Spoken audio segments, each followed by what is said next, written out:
দাদু, ও গোপাল দাদু। তোরা এসে গেছিস? আয় আয় আয় আয় আয়।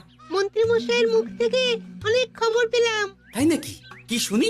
মন্ত্রী মশাই ওই লোকটার কাছ থেকে অনেক কীটনাশক সার নিয়েছে, কিন্তু এখনো জিনিসের দাম মেটায়নি।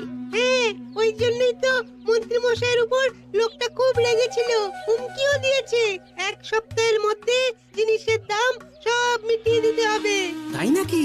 কিন্তু কীটনাশক সার নিয়ে মন্ত্রী মশাই কি করবে? সেটা তো বলতে পারবো না দাদু। তবে হ্যাঁ, মন্ত্রী মশাই ওই লোকটাকে বলছিল যে ওই সব কীটনাশক সার পুকুরের জলে মিশে গেছে। কি বললি? পুকুরের জলে? আচ্ছা, এবার দুয়ে দুয়ে 4 করা গেল। অনেক ধন্যবাদ রে তোদের।